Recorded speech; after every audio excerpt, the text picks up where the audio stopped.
en el sistema penitenciario se concentre toda una cantidad de problemáticas que se originan en realidad en otros lugares.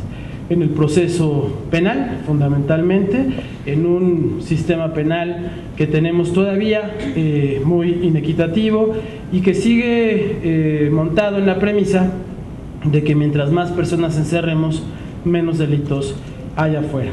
Ya tenemos una larga historia que da cuenta de que esa premisa es errada, porque más bien lo que hemos logrado es que en el sistema penitenciario se recrudezcan toda una serie de problemáticas que se añaden a la de la propia privación de libertad, que es el castigo que se impone por la comisión de un delito, y que generan un contexto pues muy complicado de trabajo para quienes tienen la función de ejecutar las penas, de vigilar esa ejecución, que se compone además de problemáticas relacionadas con la sobrepoblación penitenciaria, con la insuficiencia de espacios, pues con la aparición de fenómenos que son propios de las circunstancias de encierro y que pues dan lugar a múltiples situaciones que generan violaciones a los derechos humanos. En más de una ocasión yo he dicho que las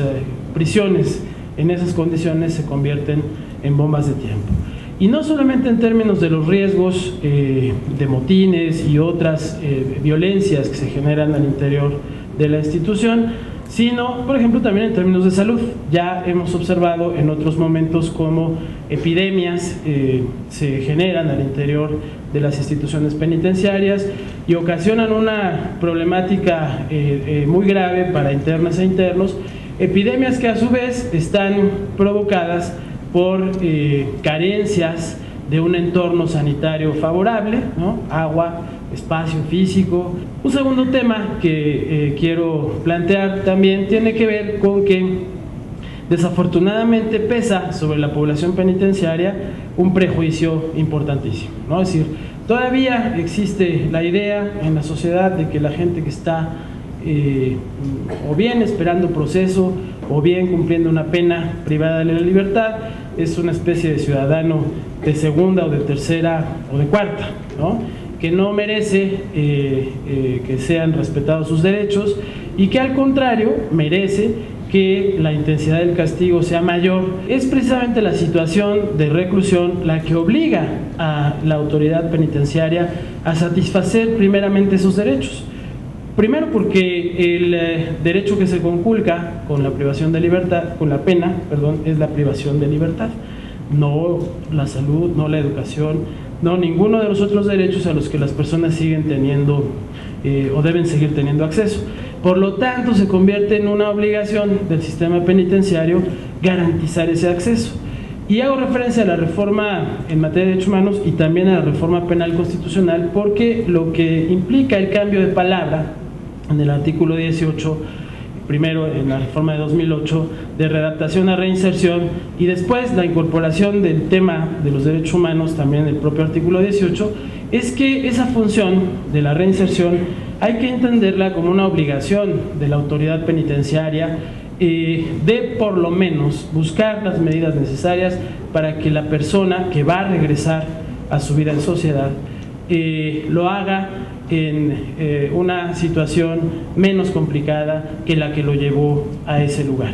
El informe que presentamos esta mañana da un diagnóstico lo más amplio posible sobre la situación de la salud en los centros de reclusión. El interés del informe es el que podamos generar sinergias que nos permitan atender estas problemáticas a partir de las propuestas que el informe plantea. Una primera propuesta tiene que ver con el marco jurídico, que tiene efectivamente que ser revisado, que tiene que ser armonizado.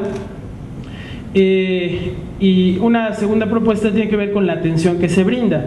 Y ahí se plantean lo que podrían ser los 5 problemas más importantes que hay que atender en materia de atención, que son el primero de disponibilidad de medicamentos, por supuesto, y de la propia atención médica. El segundo de accesibilidad, es importante que se garantice, y aquí yo diría, por los argumentos que ya planteé, ¿no?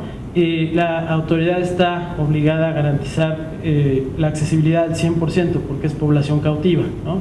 Entonces, al tratarse de población cautiva se invierten los criterios que tendrían que tomarse en cuenta afuera.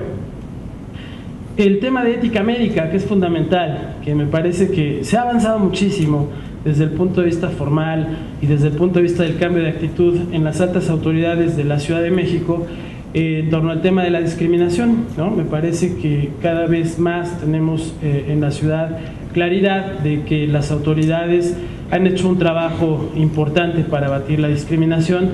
La calidad de la atención, tratamiento y seguimiento es el cuarto tema, y el quinto tema es la atención especializada, que sabemos nosotros que implica un reto muy importante y que a veces la propia estructura de las prisiones, como se ha comentado, no ayuda a garantizar esa atención especializada. Por eso también saludamos que próximamente se inaugurará la torre médica. Felicidades por eso, y sabemos que eso va a ser un importante avance en materia de salud en el sistema penitenciario.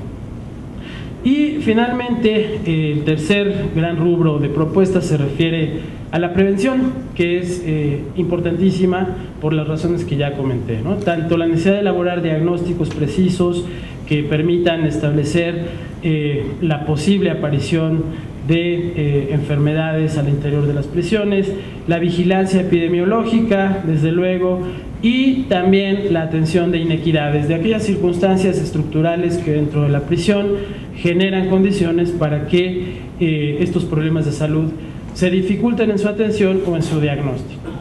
El informe busca ser un motor de sinergia, ¿no? Lo que queremos es digamos, mucho más allá de evidenciar la situación que existe en los reclusorios, que además todas y todos conocemos.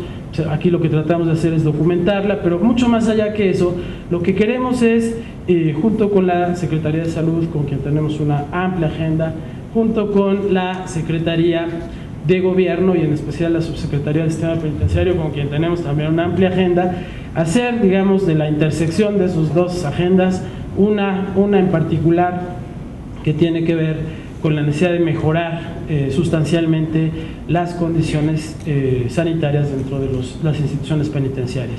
Ojalá que nuestras autoridades lo lean especialmente con mucha claridad, con mucha puntualidad, y que de ahí salgan programas de trabajo conjuntos. Muchas gracias.